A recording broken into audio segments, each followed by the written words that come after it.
وقال الذین کفروا للذین آمنوا، اور وہ لوگ جو کہ کافر ہیں وہ کہتے ہیں اہل ایمان سے، اتبعوا سبیلنا، ہمارے راستے کی پیروی کرو، ولنحمل خطایاکم، ہم تمہارے گناہوں کا بوجھ بھی اٹھا لیں گے، اندازہ کریں، وما هم بحاملین من خطایاہم من شیء، اللہ تعالیٰ فرماتا ہے وہ ایک ذرہ بھی نہیں اٹھا سکتے ان کے گناہوں کا بوجھ، انہم لکاذبون، بے شک وہ ضرور جھوٹ بول رہے ہیں، ولا يحملن اثقالهم واثقالا مع اثقالهم، وہ ضرور اٹھائیں گے اپنے بوجھ کو بھی اور دوسروں کے گناہوں کے بوجھوں کو بھی، اس اعتبار سے وہ ان کے بوجھ تو اب ان کے سر کے اوپر رہیں گے، لیکن جو ان کے لیڈر ہیں ان کے اوپر ڈبل ہوگا، ان کا بوجھ بھی اور ان کا اپنا بوجھ بھی، ولا يسألن يوم القیامہ، اور ضرور بالضرور قیامت والے دن ان کی پرسش ہوگی، عما كانوا يفترون، اس بات پر وہ جو جھوٹ گھڑا کرتے تھے، یہ جھوٹ ہی کھڑا کرتے تھے کہ جناب آپ ہمارے سلسلے میں مرید ہو جائیں، ہم تو اس وقت تک جنت میں نہیں جائیں گے جب تک کہ سب کو جنت میں اپنے ساتھ نہ لے جائیں۔ آج بھی یہ ماڈرن فارم میں آپ یہ دیکھ لیں، یہ ساری کی ساری چیزیں اسی طریقے سے، وہ بیماری ہے کسی اور شکل میں نکلی ہوئی ہے۔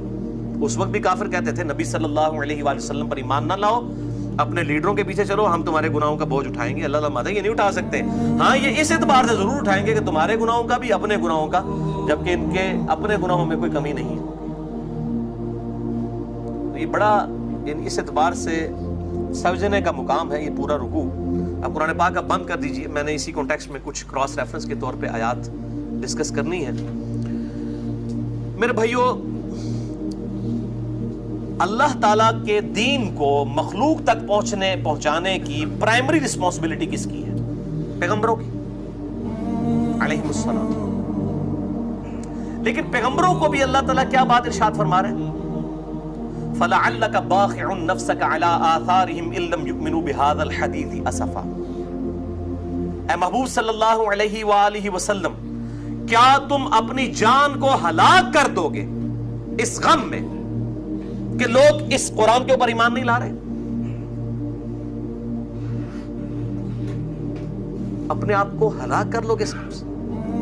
یعنی نبی صلی اللہ علیہ وآلہ وسلم کی پرائمری رسپانسبلٹی تھی دعوت و تبلیغ کا کام کرنا، اور آپ صلی اللہ علیہ وآلہ وسلم کو بھی کہا جا رہا ہے آپ نے غم نہیں کھانا، آپ کا کام صرف حق پہنچانا ہے۔ سورۃ البقرہ میں آیا ہے محبوب صلی اللہ علیہ وآلہ وسلم، ہم آپ سے نہیں پوچھیں گے دوزخ والوں کے بارے میں کہ لوگ دوزخ میں کیوں پہنچ گئے، آپ کو پیغمبر بنا کے بھیجا تھا تو یہ لوگ دوزخ میں کیوں پہنچ گئے، ہم آپ سے نہیں پوچھیں گے۔ وما علینا الا البلاغ، آپ کا کام صرف پہنچا دینا۔ اگر اللہ کے محبوب صلی اللہ علیہ وآلہ وسلم سے نہیں پوچھا جائے گا تو مجھے اور آپ سے کیسے پوچھا جائے گا؟ ہمارا کام بھی صرف دعوت ہے۔ جن کی پرائمری رسپانسبلٹی ہے ان سے نہیں پوچھا جائے گا، ہماری تو، ہم تو ڈاکیے نا ان کی، تو ان کے ڈاکیے، ہمارا کام بھی صرف پہنچانا ہوگا۔ ہمیں یہ نہیں پوچھا جائے گا کہ فلاں نے تیری بات کیوں نہیں مانی، حق گھونٹ کے نہیں پلانا۔ وہ تو نبی علیہ السلام کو بھی کہا گیا انک لا تہدی من احببت ولکن اللہ یہدی من یشاء، سورۃ القصص آیت نمبر 56۔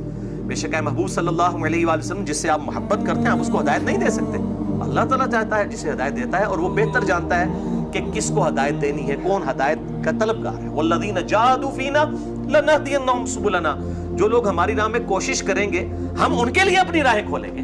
انا ہدیناہ السبیل اما شاکرا و اما کفورا، بے شک ہم نے راہ ہدایت واضح کر دی ہے، جس کی مرضی ہے وہ شکر گزاری کی روش اختیار کرے، جو چاہے تو وہ ناشکری کی روش، لیکن آخرت بھی برابر نہیں ہونے والی، یہ ذہن میں رکھیے گا۔ مرضی کا یہ مطلب نہیں جو مرضی کرتے رہو تو اینڈ بھی دونوں کا سیم ہوگا، نہیں، پورا قرآن اس پر گواہ ہے کہ اللہ تعالیٰ اپنے نافرمانوں کو دوزخ میں جھونکے گا اور اہل ایمان کو جنت عطا فرمائے گا انشاءاللہ تعالی۔ سورہ طٰ میں آیا طٰ ما انزلنا علیک القرآن لتشقی، اے نبی صلی اللہ علیہ وآلہ وسلم ہم نے آپ پر قرآن اس لیے تو نازل نہیں کیا تھا کہ آپ مشقت میں پڑھتے، الا تذکرۃ لمن یخشی، قرآن تو نہیں مگر نصیحت جو ڈر جائے اس سے، بس۔ فذکر بالقرآن من یخاف وعید، اے نبی صلی اللہ علیہ وآلہ وسلم اس قرآن کے ذریعے آپ تبلیغ کریں جو اللہ کی دھمکی سے ڈر جائے، جو نہیں ڈرتا اس کے لیے کوئی ہدایت نہیں، جو ڈر جاتا ہے اس کو آپ تبلیغ کریں۔ فذکر ان نفعت الذکر، اے نبی صلی اللہ علیہ وآلہ وسلم آپ نصیحت کیجئے اگر نصیحت کرنا کسی کو فائدہ دیتا ہو۔ کتنی خطرناک بات ہے کہ اگر آپ کو نظر آ رہا ہے کہ یہ بندہ بات مانے گا تو اسی کو نصیحت کریں۔ سَيَذَّكَّرُ مَن يَخْشَىٰ، نصیحت اس کو کریں جو بات سن کے ڈر جائے. وَيَتَجَنَّبُهَا الْأَشْقَى، اور چھوڑ دیں اس کو جو شکی اور بدبخت بن چکا ہے اور آپ کی بات نہیں ماننا چاہتا. وَيَتَجَنَّبُهَا الْأَشْقَى الَّذِي يَصْلَى النَّارَ الْكُبْرَى، ایسے شخص کو تو پھر ہم آخرت میں بہت بڑی آگ کے اوپر پیش کریں گے. ثُمَّ لَا يَمُوتُ فِيهَا وَلَا يَحْيَا، پھر وہ اس آگ میں نہ زندوں میں ہوگا نہ مردوں میں. جو قرآن میں آتا ہے نا کہ آج ایک نہیں ہزاروں موتیں مانگو، موت تمہارا کام تمام نہیں کرے گی. موت آ جائے تو ایک دفعہ ہی تکلیف ختم نہیں. ثم لا يموت فيها ولا يحيا، نہ وہ زندوں میں ہوگا نہ مردوں میں. قد افلح من تزکا، بے شک کامیاب ہوا وہ جس نے اپنے جو ہے وہ نفس کی اصلاح کر لی. وذکر اسم ربہ فصلی، اور اپنے رب کا نام لے کر نماز پڑھی. اللہ اکبر کہہ کر سر تسلیم خم کیا اپنے رب کے سامنے. وذکر اسم ربہ فصلی بل تؤثرون الحیاۃ الدنیا، لیکن تمہارا اصل مرض یہ ہے کہ تم دنیا کی زندگی کو چاہتے ہو. والآخرۃ خیر وابقی، جبکہ آخرت بہتر بھی ہے اور ہمیشہ رہنے والی ہے. ان ھذا لفی الصحف الاولی، بس یہی ایک یونیورسل ٹروتھ کانٹے کی بات تھی جو اس قرآن سے پہلے صحائف میں تھی. صحف ابراہیم و موسیٰ، چاہے وہ موسیٰ علیہ السلام کے صحائف ہوں یا ابراہیم علیہ السلام کے صحائف، ایک ہی یونیورسل ٹروتھ تھا کہ دنیا کی زندگی عارضی ہے، آخرت کی زندگی ہمیشہ والی ہے. اس کے لیے کوشش کرو. اس کانٹیکسٹ میں 11 کراس ریفرنس کے طور پر آیات اور 17 صحیح الاسناد احادیث بخاری اور مسلم سے میں نے مسئلہ نمبر 51 ریکارڈ کروایا ہے، رزق حرام کی مذمت، دنیا پرستی کا انجام اور اس کا علاج. جسے شوق ہو تو کراس ریفرنس کے طور پہ اسے ضرور سنیں. یہاں پر میں ایک اور چیز بھی ضمناً ڈسکس کروں، خصوصاً ان لوگوں کے لیے جو دعوت و تبلیغ میں جڑے ہوئے ہیں. یہ ساری آیات میں نے اس لیے پڑھی کہ وہ پریشان نہ ہوں اگر کوئی بات نہیں مانتا. اور ساتھ ہی ساتھ ایک بات یاد رکھیں، اللہ تعالیٰ کی طرف سے ایک بڑا سخت معاملہ ہے.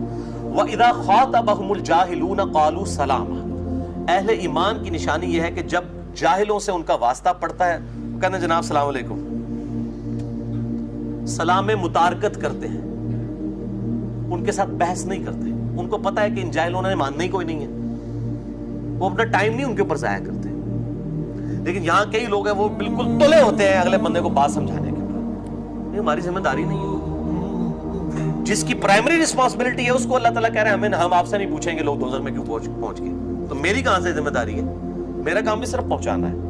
اور جو جاہل بحث کرے، اور یہ جہلا کی اکثریت پڑھے لکھے جہلا ہیں جو علماء کرائم ہیں، مجرم علماء، علماء پرائم، عزت والے علماء کی بات نہیں کر رہا، علماء کرام کی بات نہیں کر رہا، علماء کرائم کی بات کر رہا ہوں. مسئلہ نمبر 141 میرا ریکارڈ ہے، علماء کرائم ورسز علماء پرائم. اس لیے میں کہتا ہوں مولویوں کو کبھی دعوت نہ دیں، یہ بکے ہوئے اپنے فرقوں کے آگے، یہ کبھی آپ کی بات نہیں سنیں گے. ان کو بس آپ سلام دعا ان کے ساتھ اچھا رکھیں، بس کبھی کبھار کو گفٹ کر دیا کریں، عیدی وغیرہ دے دیا کریں، کو سوٹ گفٹ کر دیں.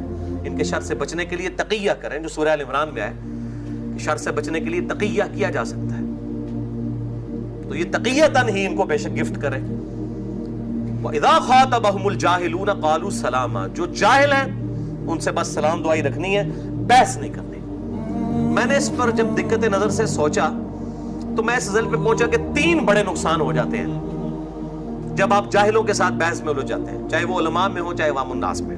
نمبر 1، ٹائم کا ضیاع ہوتا ہے، آؤٹ پٹ 0. جب ٹائم کا ضیاع ہوگا، آؤٹ پٹ 0 ہوگی تو مسلمان تو یہ کام نہیں کرے گا، وہ تو لو کاموں سے پرہیز کرے گا. نمبر 2، دوسروں کا حق مر جاتا ہے. وہ ٹائم آپ نے لگانا تھا عوام الناس کے اوپر، آپ لگا رہے ہیں ان جاہلوں کے اوپر، تو ان کا ٹائم تو پھر انہوں نے لے لیا. آپ کے پاس اتنا ٹائم تھا کہ آپ عوام الناس تک بات پہنچاتے، جو بات سننے کے لیے تیار ہیں ان کو بات سمجھاتے، ان کی حق تلفی ہو جائے گی.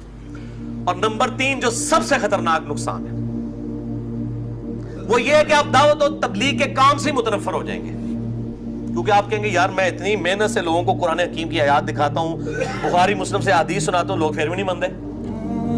بھائی یہ بکے ہوئے لوگ ہیں، انہوں نے کہاں سے ماننا ہے؟ الٹا ہی ہوگا جب ایسے لوگوں کو آپ تبلیغ کریں گے، ایسے لوگوں کے ساتھ آپ بحث و تمہیز کرنا شروع کریں گے، اس کا الٹیمیٹ انجام یہ ہوگا کہ آپ یہ رزلٹ نکال لیں گے یار تبلیغ کرنے کا کوئی فائدہ نہیں ہے، لوگ گالی کو نیچے مان دیں. تبلیغ کرنے کا کوئی فائدہ نہیں، لوگ بات ہی نہیں سنتے ہیں. اور شیطان چاہتا ہے کہ آپ اس نہج پہ پہنچ جائیں. اس لیے میں کنفرنٹیشن سے الحمدللہ شروع دن سے بچتا ہوں. جب سے میری ویڈیوز ریکارڈ ہونا شروع ہوئی ہیں, میں نے کبھی کسی کے مناظرے کا چیلنج نہ قبول کیا ہے نہ کسی کو چیلنج دیا ہے. ہاں, میں علمی چیلنج دیتا ہوں کہ بھئی آپ علمی چیلنج آپ اپنی پبلک کو سیٹسفائی کریں کہ لا الہ الا اللہ اشرف علی رسول اللہ اور لا الہ الا اللہ چشتی رسول اللہ, یا آپ اپنی پبلک کو سیٹسفائی کریں کہ آپ کے بزرگوں نے یہ کیا کیا ہے. علمی چیلنج, مناظرے کا چیلنج کبھی نہیں لکھا ہوتا, بلکہ اس کے الٹ کلپ چڑھے ہوئے ہیں میرے کہ انجینئر محمد علی مرزا مناظرہ کیوں نہیں کرتا. یوٹیوب پہ لکھیں, رومن میں کلپ کھول دیں. کیونکہ وَإِذَا خَاطَبَهُمُ الْجَاهِلُونَ قَالُوا سَلَامًا, جب مجھے قرآن نے منع کیا ہے ان کے ساتھ مجادلہ کرنے سے اور بحث و تمہیز کرنے سے, تو قرآن پاک کی نافرمانی تو نہیں کرنا. کئی لوگوں کے فون آتے ہیں, میں جب تھوڑی سی ٹون سے اندازہ لگا لیتا ہوں کہ یہ شرارت کے لیے ہے تو معذرت کر لیتا ہوں. نقصان ہوتا ہے ان چیزوں کا.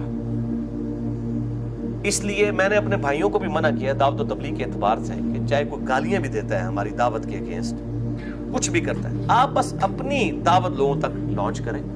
میں نے تو آلموسٹ تقریباً شاید ہی کوئی اکا دکا کو کلپ بچ گیا ہو, میں نے ریپلائی ٹو کے نام سے جو کلپ تھے نا بندوں کو بائی نیم